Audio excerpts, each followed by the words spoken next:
Thank you for coming. Thank you, Manfred, very much. I enjoy the lectures here so much that I think it was a pity to accept your suggestion that this time I'm going to miss the lecture by being on this side of the room.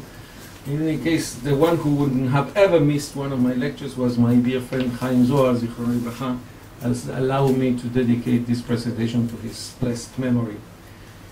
And the issue we're going to deal with, Judeophobia in Argentina, its origins, its expressions nowadays, it was updated 2 days ago by this attack on the Jewish community while they were celebrating Yom Ha'atzmaut.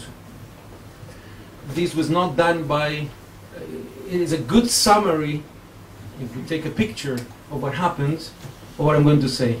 It was not done by the extreme right, not by the nationalists, not by the Catholics, but by the extreme left in Argentina, which is an ally to the Islamic regime in Tehran. And therefore what we can witness, not only in Argentina, but as an example for the rest of the world, is that there is a shift in Judeophobia. And nowadays the extreme left, together with Islamic fundamentalism, are the tools of hatred against Jews, much more than extreme religious Christianity or nationalisms abroad. But let us start by differentiating between two phenomena. There are essential differences between the various types of group hate. Amongst them, Judeophobia, as I call anti-Semitism, is different from xenophobia in that, amongst other things, it demonizes the target of hatred. Judeophobia, as opposed, for instance, to racism or xenophobia, wants to destroy completely its opponent, which was subject to a demonization. In this sense, there has always been a difference between European Judeophobia, on the one hand, and its milder version in other continents, specifically the Americas. In modern times, the latter, the American type of Judeophobia, is similar to xenophobia, namely a reaction against immigration. The former, European Judeophobia, is a dismissal of emancipation of the Jews.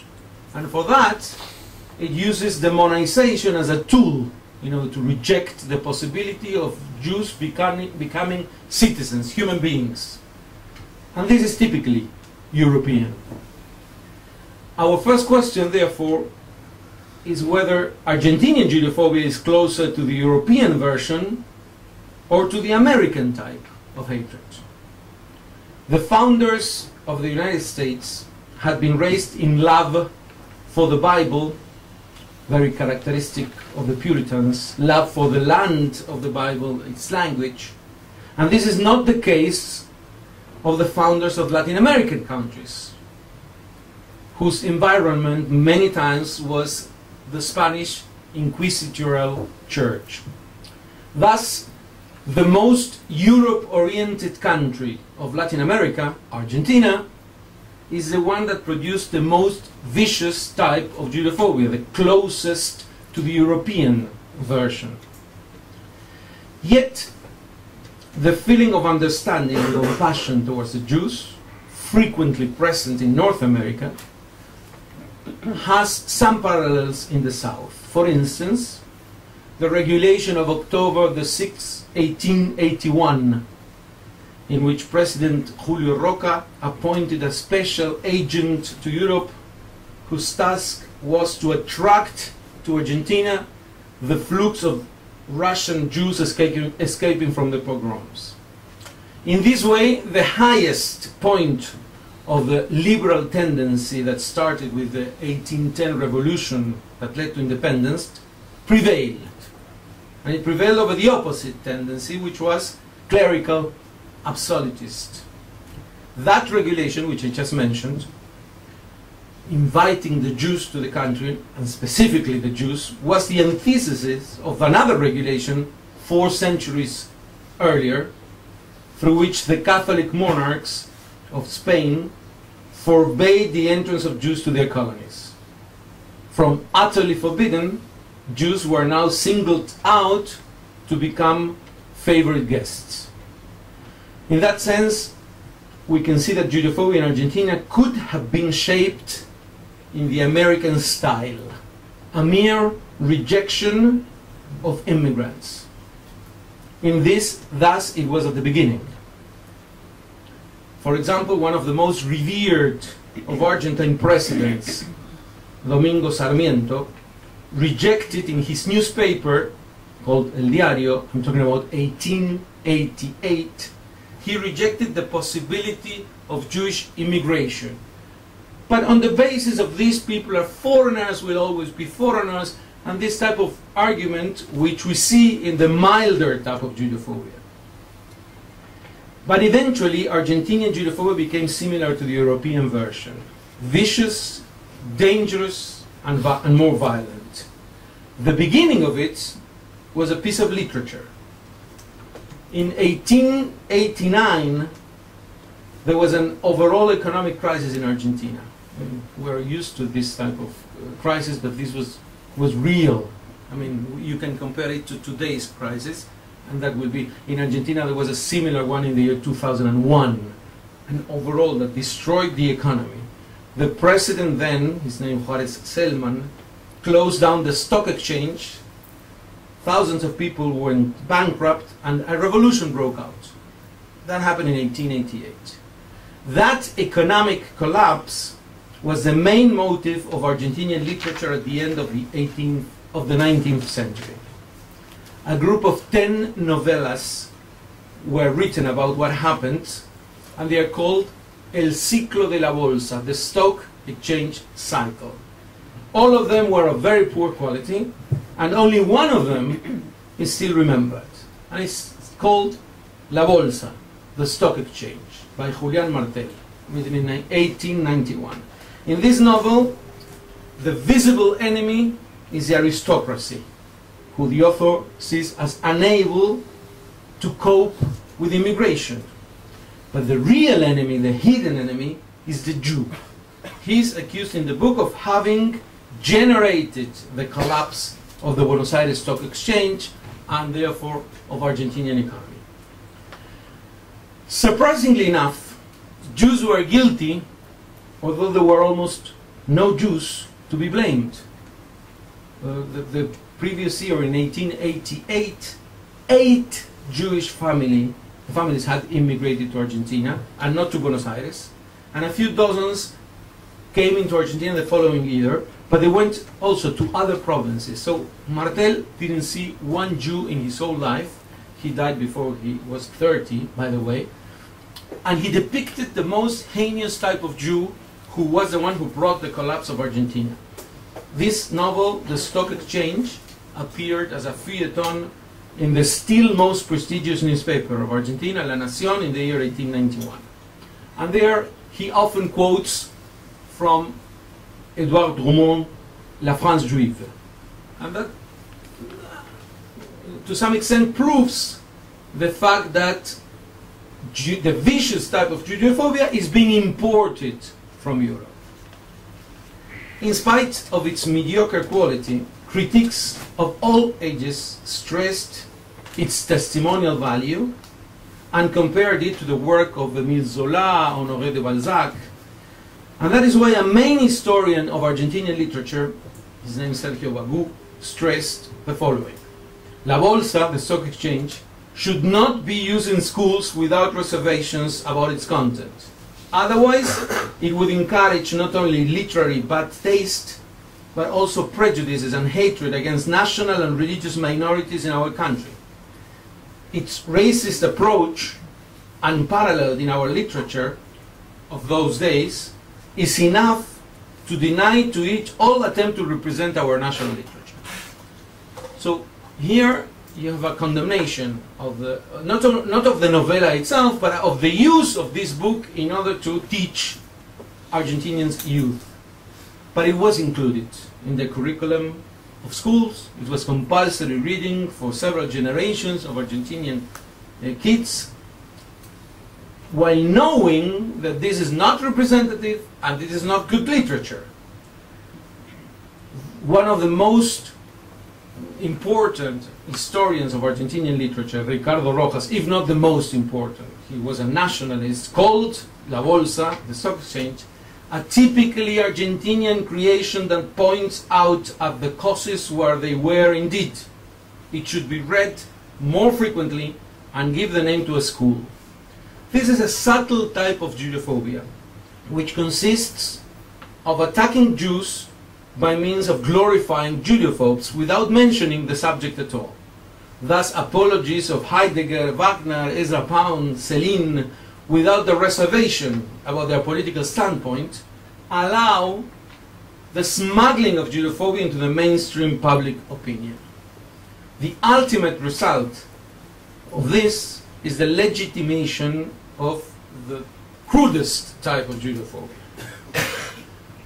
The first expressions of physical hostility against Jews in Argentina were part of the attacks against immigrants.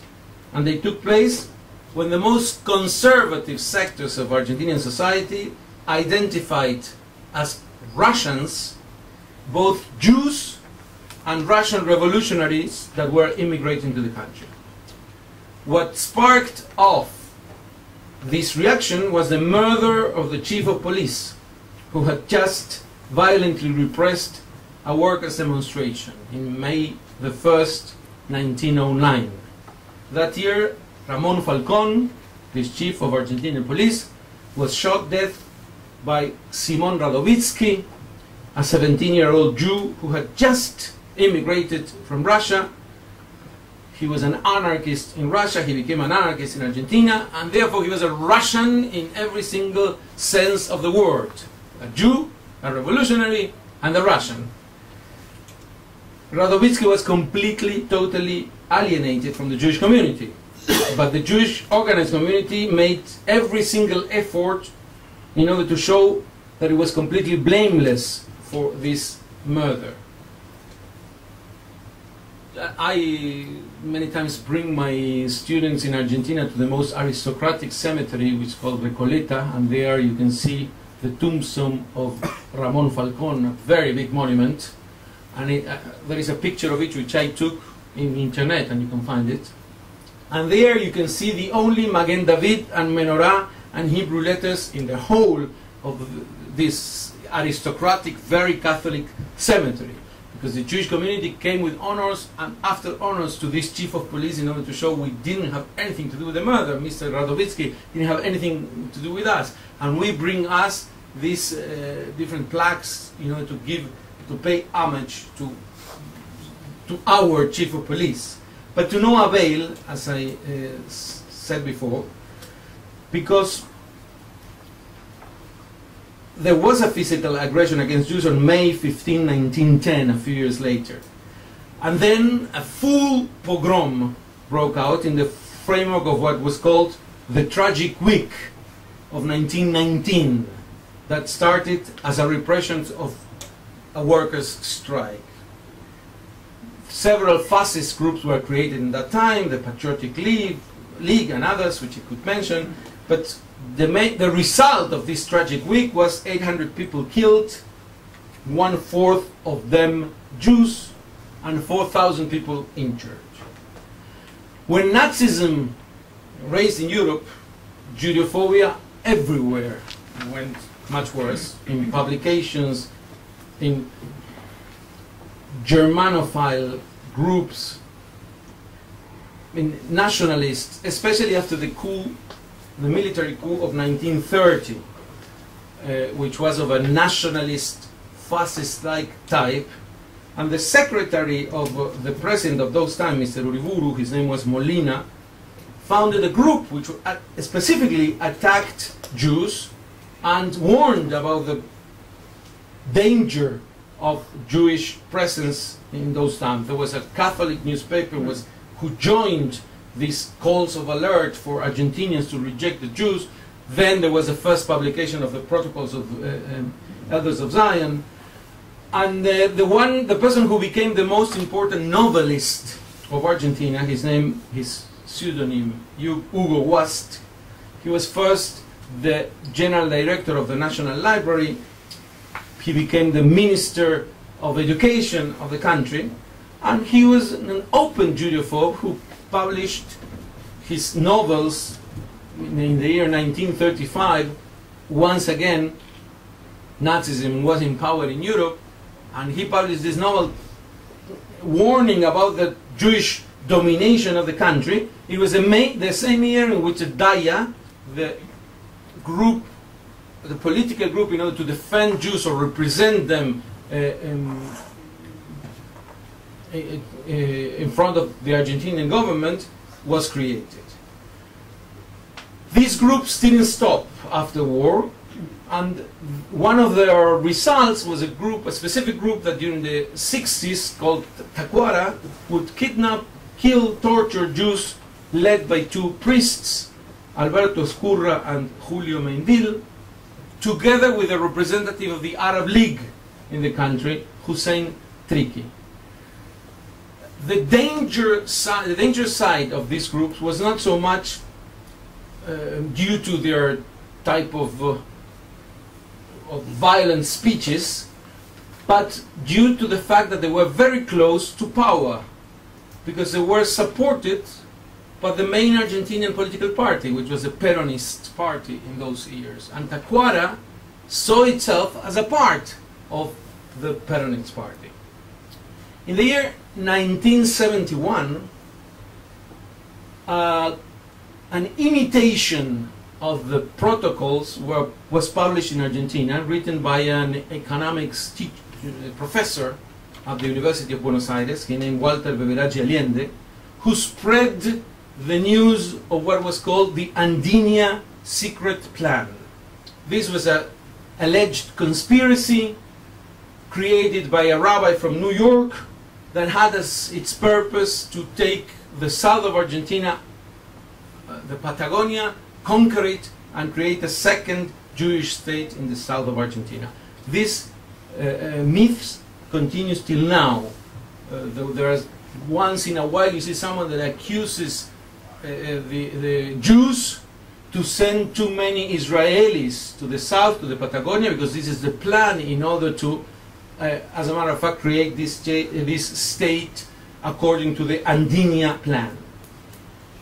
The fact that there was a general strike in Argentina in September 1971, and it was Yom Kippur, was a further demonstration in the eyes of these people led by Beberaggi Allende, the author of the plan, a further demonstration that the Jews were controlling Argentinian economy. And one thing that we know is that the journalist, very famous one, Jacobo Timerman, he tells in his memoir book, in his self-autobiography, that when he was interrogated by his torturers of the military dictatorship of the 80s, what he was usually asked was to give details of the Andinia plan. How are the Jews going to conquer Patagonia?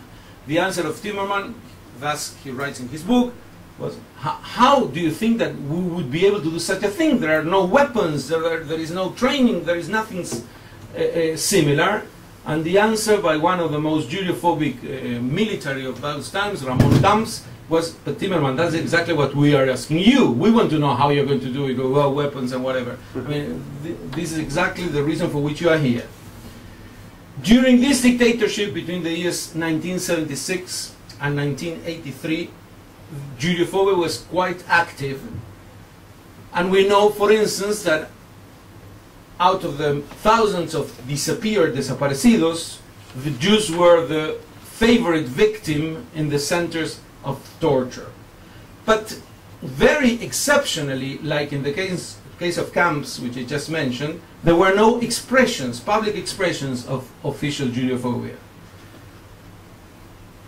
But there was a sudden change. And this change happened in the year 1992, in 1994, when the two most brutal, deadly terror attacks took place, one against the Israeli embassy, the other one against the AMIA. 100 people died, hundreds were injured. These were the most brutal terror attacks in the history of Argentina. And here, the first impression, including the impression of the president, then President Menem, was this is the far right. He even mentioned who would be behind these attacks. Because the Argentinian Judeophobia, as every single Judeophobia, was usually a tool of the hand-right, what did it say? Right, of the political right, extreme right, the far right, in order to create panic about Jewish domination whatsoever. Many times I wrote about why necessarily so the extreme right, which is nationalist, xenophobic against immigrants, at some point becomes Judophobic. There is no extreme right without Judeophobia. There could be one exception, but usually they come together. The question is why? And the answer basically is because, first of all, the attack is on the immigrant. The Pakistanis are bothering the English nationalist who feels that the Pakistanis are taking away his jobs. But at some point, someone convinces him, this nationalist, or he himself has an inspiration, that who is behind this invasion of immigrants? There must be someone who's controlling everything and allowing these foreigners to occupy the country. And when he envisions this type of phenomenon, he feels upgraded. Now he's not fighting against the poor Pakistani who's sleeping in the street. Now he's fighting again against a cosmological, cosmic power that has been there for 1,000 years, and he feels that this battle is much more important. He feels himself much more important. And then Judeophobia represents for the extreme right an upgrading. But this was the impression of getting into the climax of Judeophobic attacks. And as a matter of fact, the attacks of the 1990s were of another type. This was a new beginning. Judeophobia started to shift, to change. Argentina was in the 90s under the presidency of Carlos Menem, a decade characterized by positive traits such as national reconciliation, economic stability, growth, and by negative traits such as corruption, shallow exhibitionism in the public administration. And regarding foreign affairs, Menem led Argentina into an overall transformation, leaving the non-aligned bloc and becoming the staunchest ally of the United States in the continent. One aspect of this rapprochement was, to reproach the United States, was that Menem became the first Argentine president to visit Israel in October 1991. Another aspect of this close relationship with the United States was an American request that Argentina cancels its nuclear technology agreement with Iran. A couple of months later, the Israeli embassy in Buenos Aires was blown up by a pickup truck driven by a suicide bomber, March 17, 1992. More than 20 people killed, hundreds injured. Most of them were Argentine civilians, many of them children. And it was Argentina's most deadliest terror attack until then. And no one knew who was behind the attack. I mean, Manfred mentioned the lecture we all enjoyed by prosecutor Alberto Nisman. He was one of the responsible of showing the network that Iran created in Argentina, and that was responsible also for this attack, but it was known many years later. The bombing of the embassy in Buenos Aires is still in the hands of the Argentine Supreme Court of Justice and remains to date completely unsolved. President Menem's response to that attack was to cancel completely the agreement with Iran and all sale of nuclear technology to the Islamic Republic. Then every sale to Iran on that type of technology came to an end, and what followed this was the bombing of Amia, the main Jewish community center, on July 18, 1994. The decision to carry out the Amia attack was taken in 1993 in the Iranian city of Mashhad, and at that time Argentina had already been infiltrated by Iran's intelligence service, which in the mid-80s began establishing a vast spy network that comprised the Iranian embassy, its cultural bureau in Buenos Aires. They were helped by radical elements associated with the Shiite mosques and by the extreme left wing in Argentina. No more Catholic nationalism behind Judeophobia. They had cover businesses whose nature and purpose were serving as elements of the Iranian intelligence network, and the main thing is that the only reason for which all this was eventually discovered in Argentina, it was because of the bombing. This network exists in most Latin American countries, and since they didn't attack physically yet, so no one investigates the issue. Once a decision had been made to carry out the attack of AMIA, the information flow between Iran and its Argentinian embassy increased considerably, basically via functionaries, diplomatic couriers.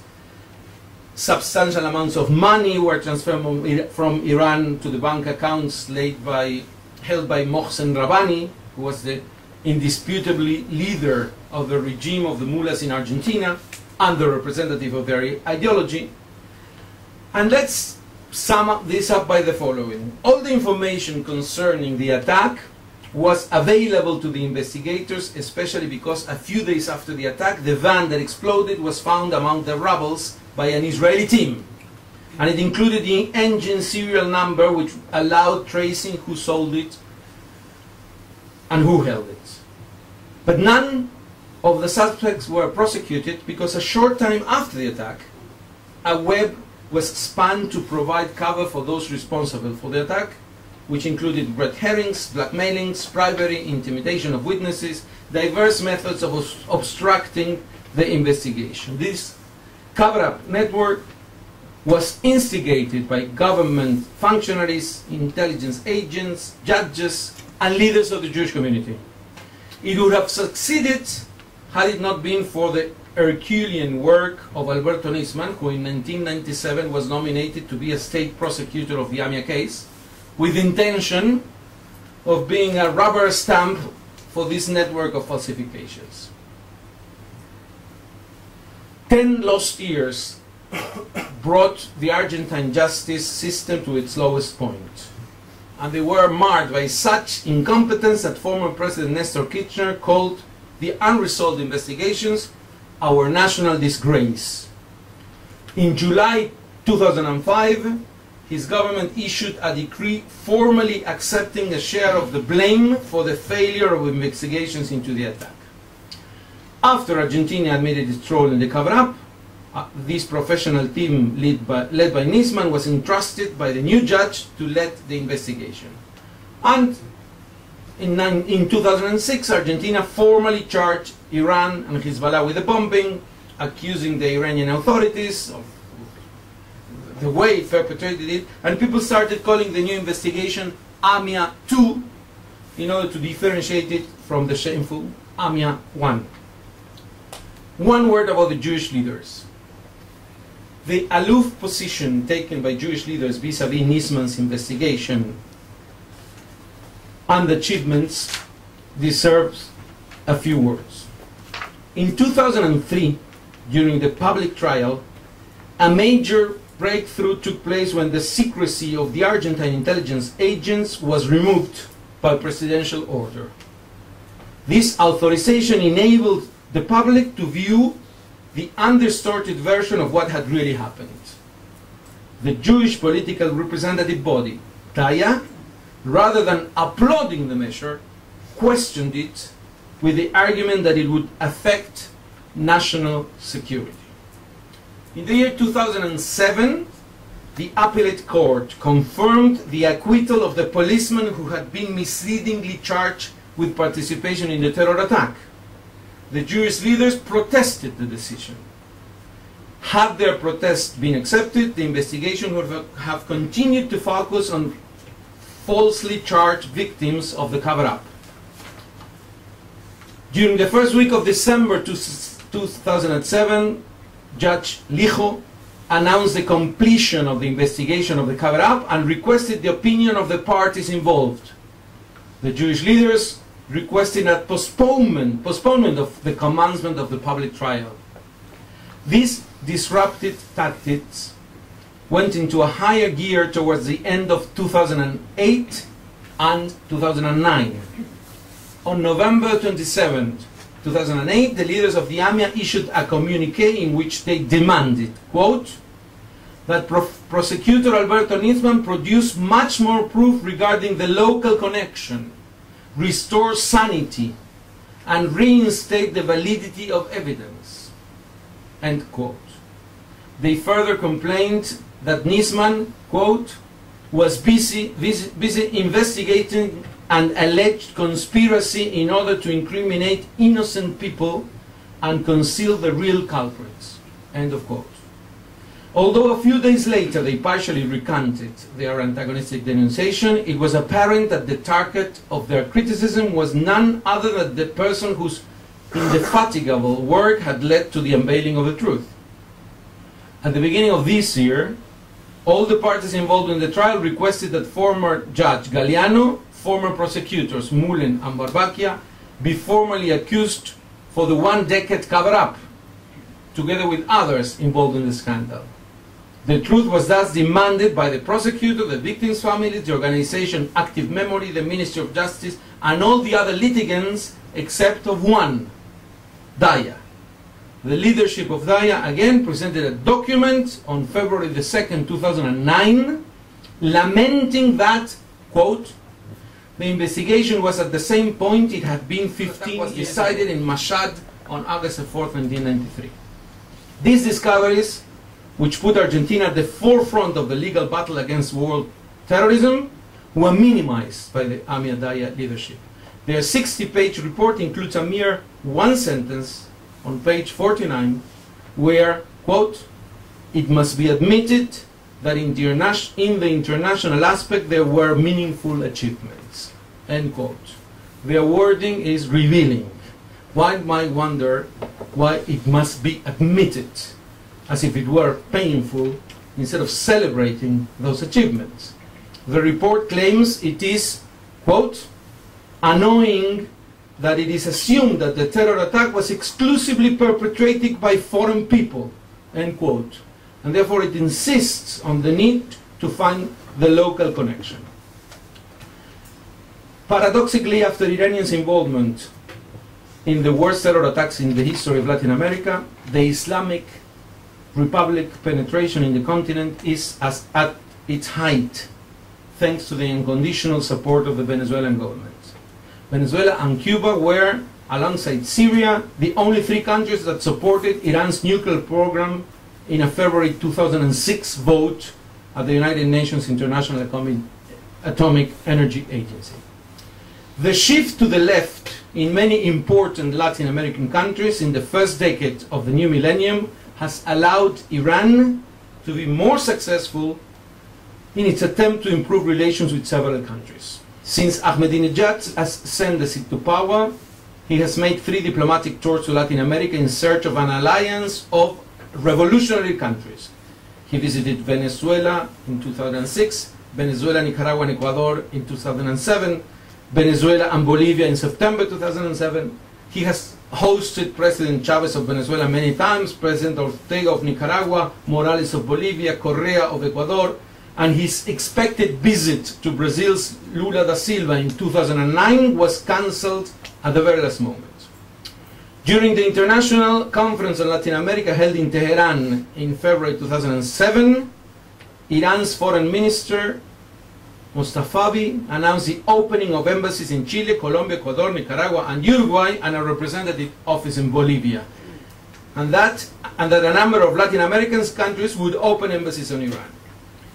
According to Iranian sources during the meeting, despite Argentine President Nestor Kirchner's interest in discussing bilateral economic ties, Iran refused to meet them until, quote, Buenos Aires formally apologizes to Tehran for falsely charging Iranian diplomats with involvement in the bombing of AMIA Jewish Community Center in 1994, end quote.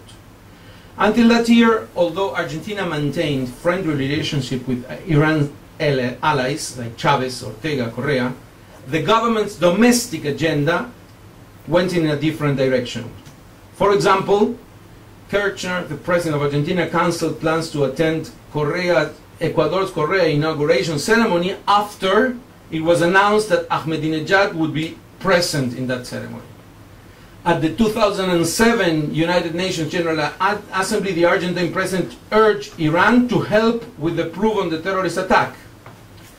The case caused tension with Venezuela's Chavez, the ally of both Argentina and Iran, and the Venezuelan ambassador to Buenos Aires, Roger Capella, was replaced after he criticized the Argentine justice system for seeking the capture of Iranian officials. But this is what was not enough to weaken the ties between Argentina and Venezuela. In February 2007, the Iranian government organized the first international conference on Latin America at the Institute of International Political Studies at the Foreign Minister. The participants also included Argentine members of parliament. Nonetheless, Argentina was so far an exception, yes, in the Iranian penetration because of these Iranian attacks. But for instance, in the last Yom Ha'atzmaut before these celebrations, I mean, I'm talking about 1 week ago, pardon? The ones in 2008. No, this one. But before the public celebration of the Jewish community, for the first time, no representative of the Argentinian government went to the party traditionally given by the embassy in Buenos Aires.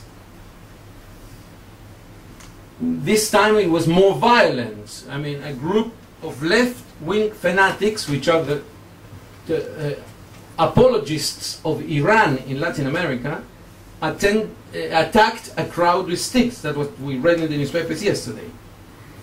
During a July 2006 visit to Tehran, Chavez told the university crowd, quote, "We have to save humankind and put an end to the US empire," end quote. And this goes together for the Venezuelan government with an openly Judeophobic domestic policy, of which I could give many examples if you wish. I'm going to conclude the presentation by saying this change of Judeophobia from traditional nationalist Catholic groups, as it was the history of Argentina, is allowed nowadays Judeophobia to be basically in the hands of the left wing together with the Islamic fundamentalists, which are basically partners in their revolutionary idea. This is valid for most of Latin American countries and for Spain, from which I just arrived this morning. The point is that that old type of Judeophobia is basically disappearing because the far right is disappearing both in Latin America and Spain. And its remnants are basically, they don't have enough time and energy for the Jews anymore. I mean, now they're combating another type of phenomenon, and therefore they leave the field of Judeophobia for this new phenomenon that we are witnessing in these days. On January 28, 2008, the Venezuelan president proposed on TV that Latin American countries create a military alliance against a hypothetical aggression on the part of the United States. His motto was, "If one of us is attacked, we will all respond." Curiously enough, oddly enough, one of us was already brutally attacked, but he was attacked precisely by Venezuela's staunch ally, the Iranian Republic. And the point is that Argentina is now at the crossroad of trying to find itself either together with the left wing led by Chavez, and therefore to become an ally of the country that perpetrated these attacks, which would mean the end of the investigation by Nisman and the end of the prosecution of the perpetrators, or to find its way in together with the Western democracies that are against Iran. But in that case, it would lose its traditional alliance with Venezuela and other Latin American countries, and therefore the situation is extremely difficult. What we can see, and these days are crucial for that, is that Judeophobia became physical. And now this attack on the Jewish community with sticks by Quebracho, this far left wing, has to get some type of response from the Argentinian government. I mean, 5 of them were caught. But what type of political response will this have? That is a question to be answered in the next months, and that will express where Argentina sees itself in the overall fight against Judeophobia. Thank you. I stop here, and if you think there's room for debate, I'll be happy. Questions? Yes? Time was fine. So, Pardon? Yes. Who? Dr. Sigol. Yeah, so it's strange to speak with you in Spanish rather in our Mamelusian, but in Yiddish. Yeah, of course. You ignore in your presentation that the Syrian and Hezbollah involvement, in fact, very important Argentinian journalist and in political figures stress that the Syrian involvement is much more important than the Iranian. In the terror attacks? Of course, yes, in the 2 terrorist attacks. Not all of the Argentinian public figures accept the Iranian what they call hypothesis, because they ignore the proof that prosecutor Alberto Nisman. So what do you think about it? And the second question is, do you think that anti-Semitism or Judeophobia in Argentina presents a real threat to Argentinian Jewry? Well, I start by the second one. It depends on how close they are to the government. It doesn't depend on what they do or they say, but how close they are to power, as I said before with the Tacuara groups. And that the government has to decide. For instance, the leader of the Mothers of Plaza de Mayo, Eve de Bonafini, is openly anti-Jewish. And she's very clearly supported by the government. I mean, she has nothing to do with human rights. She supports the September 11 attack openly. I mean, it was something very good that happened, let alone in North Korea and Cuba. And in this case, the government takes a position together with her, because she doesn't speak about Iran specifically. Iran is a real problem. And therefore, whether the Jews are in danger or not depends on what the Argentinian government is going to decide. I doubt that they will be oblivious to the Iranian attacks, because it's not convenient for them either. About the Syrian involvement and the hypothesis, that's one very, very important thing. One of the most frustrating sides of an investigation of 4 years by 40 people devoted, I mean, professionally done, is that someone else comes and says, but my opinion is that Israel did the attack. I mean, you know that Luis Delia, one of the Judeophobes in Argentina, says that Israel itself did the attack against the Jews in Argentina. And he brings his opinion. This is not a matter of opinion. It is thoroughly, utterly proven. I mean, there is an 802-page verdict, which is available to anyone who wants to read it in Spanish or in English, that proves beyond absolutely any doubt the Iranian involvement, planification, perpetration, financing, everything with the attack. The only possible involvement of Syria is that maybe they knew and they approved of it. That's all. But the one who did it is Iran. And why is it possible that Syria was a partner? Because the agreement about Hezbollah is that any international operation that Hezbollah perpetrates has to have Syrian approval.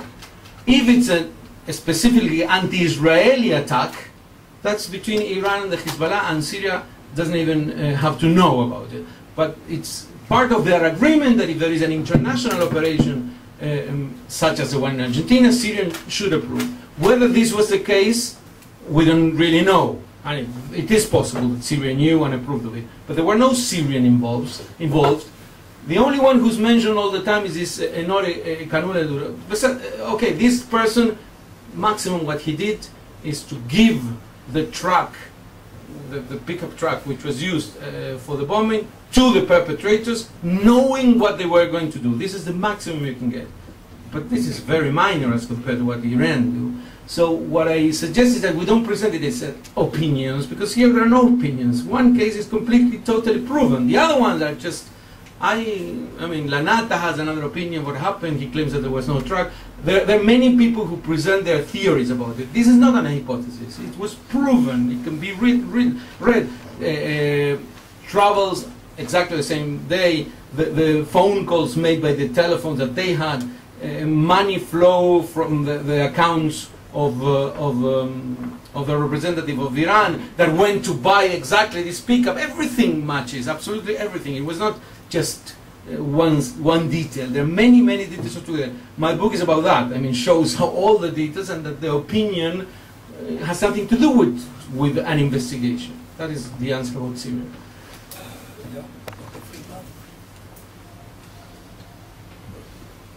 Thank you for your talk. Question about the Jewish community in Argentina, and especially those on the left in the Jewish community in Argentina, and how do they relate to anti-Semitism? And are there among the Argentinian Jewish community, as there are in Israel and in the United States, Jews who are identified with the left in such a way, a strong way against Israel, against, in fact, Jewish people? Exactly the same as in other countries. I mean, the most visible Jewish journalists on TV are very anti-Israel, but they don't have anything to do with the Jewish community. I mean, they're used as, if Jews say this, what can you expect from us? But this is a syndrome that we see everywhere. Sometimes I ironically tell my students in Israel that the best paying job in Europe is to be an Israeli, anti-Israel Israeli. If you go there, you get a job, you'll be interviewed, you'll have ways to express yourself in newspaper. That happens in Argentina too. But it has nothing to do with the Jewish community. And also you have to differentiate between left-wing and Meshuggah left-wing. We're talking about this left-wing who support the most reactionary regime, the most extreme right-wing regime that was created on earth since Nazism. And they feel that they are partners of this regime. And therefore, there are not many Jews who would identify openly with Iran, but that they are viciously anti-Israel. I can quote many names that are on TV, and you watch them, and it's just very discouraging by assimilated Jews to hear a Jew talking in such a way that is very disconcerting, not only frustrating. Professor Connell. Thank you. Pedro Briga, that's it. In Haifa. Thank you very much for your very presentation. I had one or two remarks and a question. When you spoke about Patagonia, I found it amusing because the dream of Maurice de Hirsch was to put in Patagonia about 4 million That was in the north. Huh? That was in Entre Rios. It was not. This is the south, that's the north. Okay. So the plan could be still there. This plan could be. My main question is that I missed maybe something. Why the disposition of the Jewish community in Buenos Aires with the killing, and why the cover-up? Are there economic consideration behind? And my second question, what I was missing, is some figures on demographics, both over 100 years on Jews in Argentina and over Muslims in Argentina. If you have some figures, I can guess. Some 3, 4. Maybe Dr. Gosling has some demographic data about Muslims in Argentina. No. No, I don't know. But I want to say. Very small community. But we are not talking about only a small community before the Muslims. This is a Shiite Muslim community, which was a partner to Iran, and we're talking about a few dozen people. There are 2 mosques specifically. One was the mosque from where the logistic of attack was supported, and therefore very few people. Muslim could be more, but in any case, never so many. Very low profile. Jews, on the other hand, according to Sergio de la Pergola, there are about 180,000. some statistics claim there are 250,000, but according to the Hebrew University, it's much lower than that. In 1960, which was the last census in which they asked to what religion do you belong, 500,000 people answered, I'm Jewish. No? 310,000. In the 1960? Yeah. So where's this number? It's a myth. It's a myth. The half Also million always was a myth. Oh, really? So there were never 500,000? Okay, so even less. In the meantime, more or less 180,000 would be a reasonable estimate. Why the cover-up? The cover-up is the full book. Yeah. The reason of the cover-up, to summarize it, I would say, one was economic. The Minister of Economy, of Treasury, immediately after Menem, the first reaction of the President was, we have to break relations with Iran immediately. That's what the spontaneous reaction from the President. There's still an embassy of Iran in Argentina, something Kafkaesque. There is a school called the Islamic Republic of Iran in Buenos Aires. Like having in the Second World War a school called the Third Reich. Not Iran, the Islamic Republic of Iran. The Minister of Treasury, the first thing he said is, crazy to break relationship with Iran. They are our our most important clients. That's the first. And the second one, which was voiced many times, is if we do something else, they put us a third bomb. I mean, there was a first bomb punishing us for canceling this nuclear agreement. And then we went one step further and we annulled every agreement on the matter, and then they put the second bomb. What do you want them to put? The third bomb? So just we should learn and be more cautious, in the steps we take. So these two reasons combined brought them to build up this cover-up. And the position of the Jewish community in this respect. Why this position? The Jewish community is too much to say. The Jewish leaders, and a few of them. Okay. The Jewish leaders that were part of the cover-up just fell into it and didn't know how to go out. Once they were trapped by it, and why were they trapped by it? For two reasons. First, because they were very close to Menem. And the president of the Daya was also the president of the main bank that supported the Jewish community and that received from the government several type of measures of encouragement. And therefore, they didn't want to destroy this. They wanted to be together with the government. And secondly, they were desperate. There was too much of social pressure of the Jews in Argentina to find who did it. And therefore, when this cover-up came and said, listen, we already know who did it, this policeman, we are going to build up a whole web of lies of that this policeman did it, it was okay, let's do it.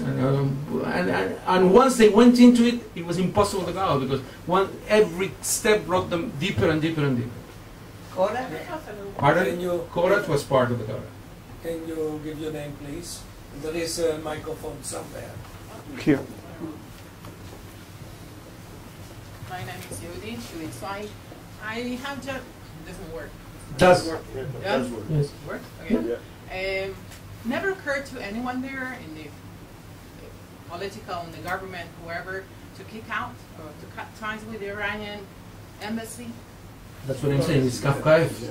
No, I mean, it occurs to people, but they prefer not to do it because it can damage Argentina, both in its security and secondly, in its economy. There is no but there's ambassador. no lobby There is there? no ambassador, there is a chargé d'affaires. But this chargé d'affaires, Baharaband, speaks all the time, saying that the Argentinian judges are corrupted, and how do they dare accuse Iran, something that wouldn't be tolerated of another country. I mean, he comes and accuses the Argentine judicial system of attacking Iran because of its corruption and its misleading the world.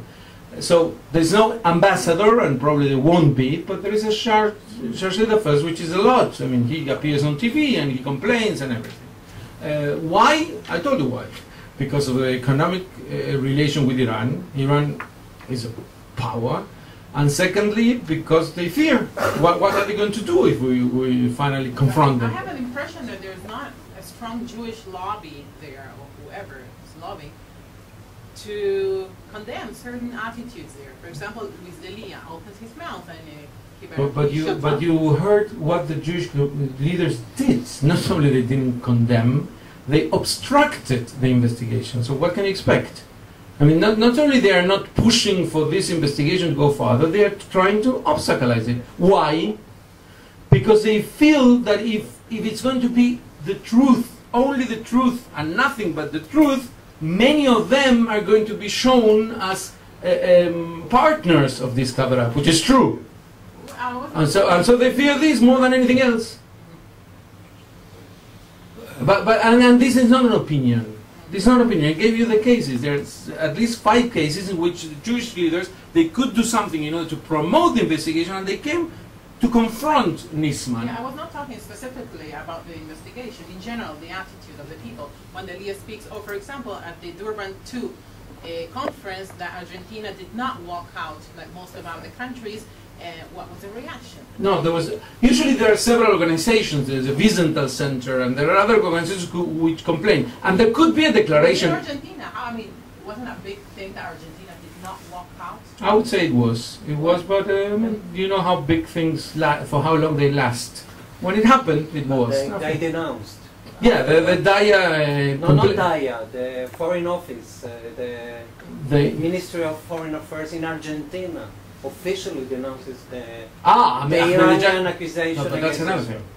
thing. But they listen to it, and when of course they denounced, they criticized Ahmadinejad.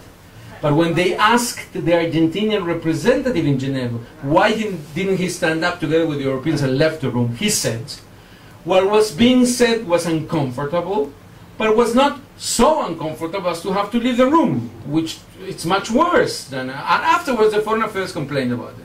But the situation is, I mean, ambiguous, to put it mildly. Can you say your name? Andy Friedman from Mishpacha magazine. Sorry. No. So what, in light of your talk, in light of the goings on in Venezuela and other places that have been slightly less reported, what's the future of what's the Jewish future hold in Argentina specifically and in South America more globally? Are people leaving? Are people? Oh, what's happening now? Not even from Venezuela, they are not leaving. The economic situation. I just met several leaders of the Venezuelan community in Colombia. I was telling Andy that I went to the meeting of the joint JDC. They have every 2 years they hold a meeting of all the Latin American Jewish active leaders, more than 600 people. And the Venezuelans admit openly that the economic situation for them is very good. And it's increasingly good, because now with the government, I mean, they explain me why. I don't want to go into details why they changed the rate, the exchange of rate, the rate to change dollars is always better and whatever. They're making a lot of money, so they're very fearful of what's happening because this guy is completely unpredictable.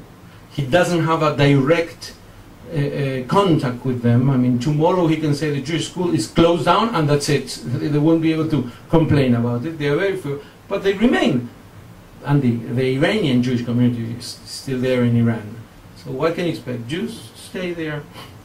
Even with the economic situation remains very good despite the global turndown? No, well, whatever.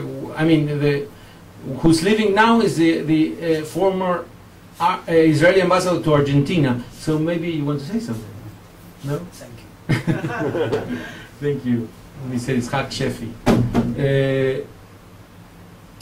No, the global crisis is affecting everyone.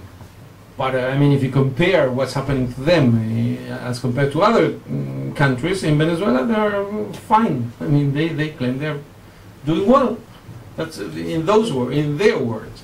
And therefore they're not escaping. There is some aliyah from Venezuela. Many of them went to Spain, basically. I told you I arrived this morning from Spain, and they strengthened the community, no doubt. But most of them are still in Venezuela. Any more questions? Amber Abdullah.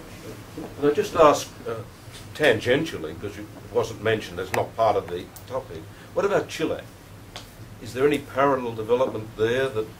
For different, I mean, first of all, the government in Chile is very stable. Is the stablest economy in Latin America, that admitted by everyone, and it's built up not on left wing Utopias, although the government is social democrat nowadays. But the very clear difference between Chile and the rest of Latin American countries is that in Chile they have a 300,000 Palestinian community. And they are in very good terms with the Jews. I mean, there is no hostility. They built up a modus vivendi in which you don't attack us, we don't attack you, and there were. I was astonished. I gave lectures in many universities in Chile, and many times Palestinians just come there to sit down for the lecture, and I'm sure, as it happened to me in other countries, that it's going to be impossible to talk. On the contrary, in Chile, I can talk, and they politely ask very, I would say, aggressive questions, but in a very polite way, and they let me answer or whatever. It's another type of atmosphere. And so if you ask what is the situation from the point of view of Judeophobia, the Palestinians are even careful not to cross the line.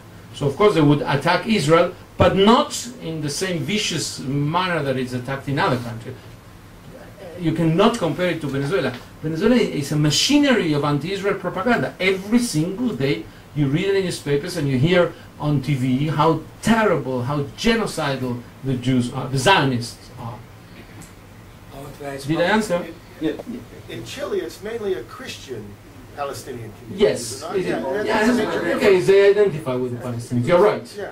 You're right. They are usually from Bejala. From the Bejala, yes, you're right. Helen Yes. I wanted to ask whether the government in Chile has anything to do for the favorable position where Palestinians and Jews can live together, whereas in Argentina we have quebracho and so on. Is it the government that allows one or favors one position or the other? No, the government doesn't get involved in it. I mean, the government sees that the relationship is quite peaceful and it's very happy about it. I mean, the Jewish community is also very active, but it tries to keep a low profile in order not to the outside world, in order not to get into confrontations with the Palestinian community. But I don't think that they have in Chile a type of group like quebracho. They don't have it. These aggressive gangs that would go to the street to hit Jews. I mean, they don't do that every day, but they did it. But the quebracho group is a front group that is impulsed by the government. No, not so much. Not so much. I would say that quebracho is a Trotskyite extreme radical group. You can get into their web page and see whatever they write. Yeah. I had a debate on TV, which is still in YouTube, with their leader a few weeks before he went in jail because of attacking a former general. They're viciously anti-Israel. I mean, the type of thing, Israel is a Nazi state, and they're desperate, I mean, obsessive against Israel. But the government sees them also as a fringe group. But that specifically quebracho. But there are other groups like Eve de Bonafini, which I mentioned before, which wouldn't go to attack Jews to the street. But it's also an extreme left wing, and that group the government sees as they are to be supported. The problematic one was Delia, who you mentioned before. This Delia was a member of the government and became now a partner of quebracho. He's not a member of the group, but they work together. And the Partido Obrero? Partido Obrero is not like quebracho because it's more kind of focused on Argentinian issues. But they are viciously anti-Israel. And by the way, I think that the head of them is also one of these crazy Jews, although he changed his name. Altamira. Altamira. He was born a Jew.